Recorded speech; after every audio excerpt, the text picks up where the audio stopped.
Blake, outside of rest, recovery, and family time, what's your top priority for this off season? Get healthy. That's first and foremost. Just try to, take care of some things this off season, and get back to feeling good. Go next to Sean Reynolds from Sportsnet. Go ahead, Sean. Hey, Blake. Paul, after the game, had said he, feels this is kind of the beginning of this team's arc upwards.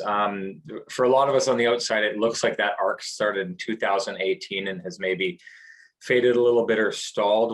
Where do you see this team in regards to its build towards what you clearly want to get to? Yeah, I mean, they're kind of two different sort of peaks and on the radar. I think 2018 was a team that was built a lot different than our team now. Our back end was really strong in terms of just having veteran guys and guys that have been here for a while. It was kind of a strength of our team, and our core was still very young. Our what you consider the core of our team, outside of myself probably was very, very young. And that core is now, I mean, they're maturing into men in the primes of their career. So I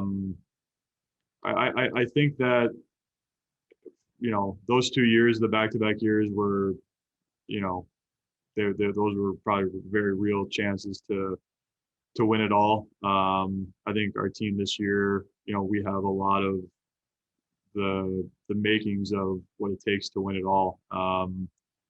So I'm excited about the direction that we're headed. I think there's a lot to look forward to for our group.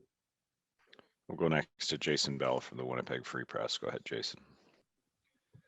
Blake, in your occupation, it's different for a lot of us, where we wouldn't have one time a year where you're looking around the room and you're seeing guys for maybe the last time. It's a different kind of workplace. What's a day like today like when again that there's going to be faces that you've gone to war with that you're parting ways? Yeah, it's hard. That's the worst part of the job is the revolving door. The teammates you build a strong bond with, and guys that you really rely on, guys you really enjoy being around, and then they're not around anymore. So that's the hard part of the job. The best part of the job, though, is that you still talk to a lot of those guys. I mean, even after our last game, the amount of former teammates that reached out, and it's just great. You make a lot of lifelong friends in this business, which is pretty unique. I think you lay it all on the line with guys, and you form a bond with the guys that'll kind of meet you halfway and lay it on the line with you, and you form a lot of really good friendships. So it's more of like we'll see you later than a goodbye kind of thing, because you'll either play against them or you'll see them down the road. We'll go next to Sarah Lesky from TSN. Go ahead, Sarah. Like, throughout this season, you've always made sure to kind of put everything into the context of being a professional athlete, and versus everything that maybe some of the challenges economically that people are going through right now and hardships. But has this been one of the most challenging seasons for you in your career, just because of everything that you guys have had to deal with? I mean, Sarah, it's a great question, because it's so true, but I just got to be really careful with how much I come up here and start trying to complain about how hard things were. And I know you're not trying to, that's not what you're getting at, but I just want to be, you just got to be really careful with how much you're putting what my family, what I've been through personally this year, what my teammates have been through this year, in the face of everything else that's going on in the world, in Canada, in Winnipeg right now. So, the truthful answer to your question is, yeah, it was by far the hardest year, my professional life, my personal life, everything. You know, it was equally hard for my wife, probably harder, you know, because she had to live by my rules, even when, you know, the rules weren't kind of the same in Winnipeg, when you could still go to dinner, when you could still maybe see a friend or two. You know, she couldn't do that. You know, and now everyone's kids are out of school here in Winnipeg too, which just adds to it, right? So it's been all encompassing, and that's where, you know, that was my point in my answer the other night, is that, you know, we felt kind of what got us out of bed as a team, as you know, players in town, was that we knew we could provide entertainment, provide a break from all of that for our, you know, our fan base. And that was the most exciting thing about the year for us. Kind of the only exciting thing about the year for us was that we knew we couldn't play in front of our fans, but that they were watching, and, you know, 7 p.m. every night, it was something for them to do to kind of break the monotony in the world. So that was the bright spot for our year.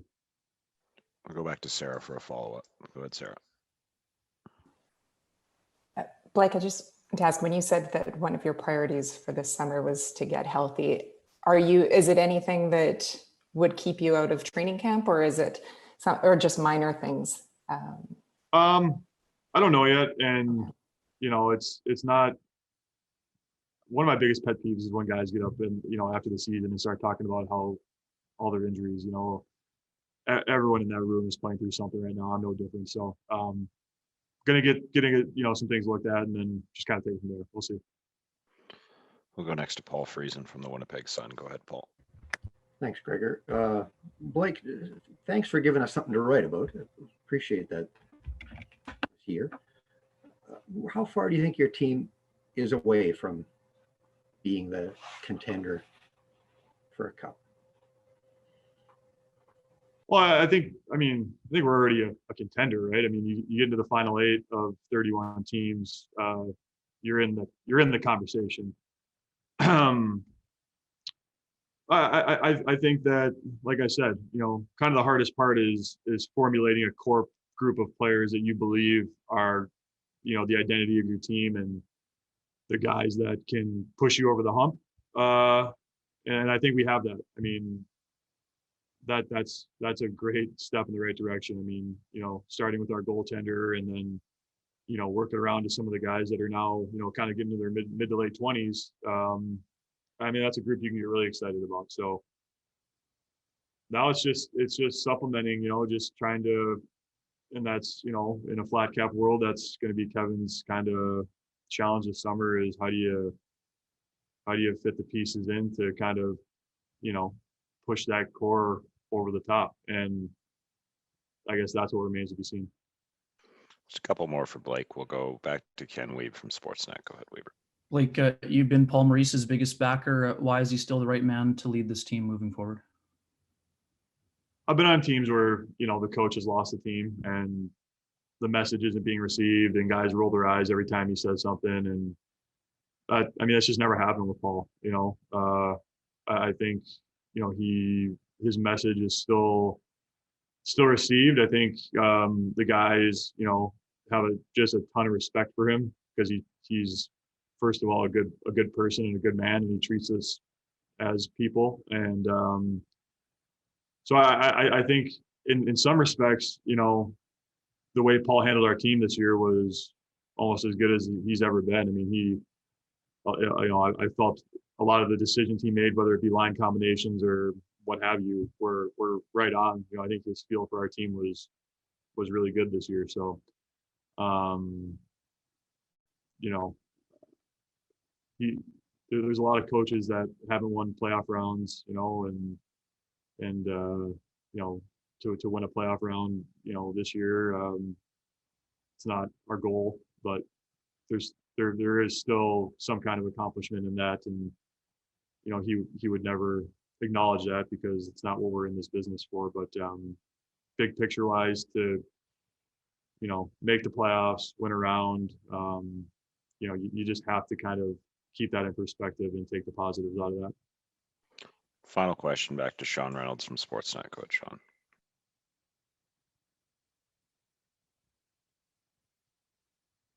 Sorry. Thanks again, Blake. I'm wondering, you talked about that core being into that kind of age of in their prime and being men. You talked about yourself as being a little bit older, and you talked about going back to 2018 and what you saw from there. I'm wondering how your perspective has changed, from that time to where you are now.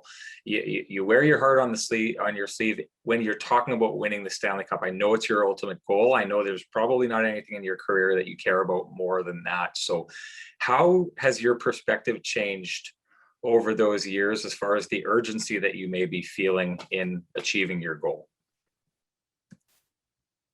Yeah. You just want opportunities, and I would categorize this year as an opportunity. So looking forward, that's all I care about. I care about being on teams that are in that conversation, that have a chance, that are playing the playoffs, because from that point, anything can happen.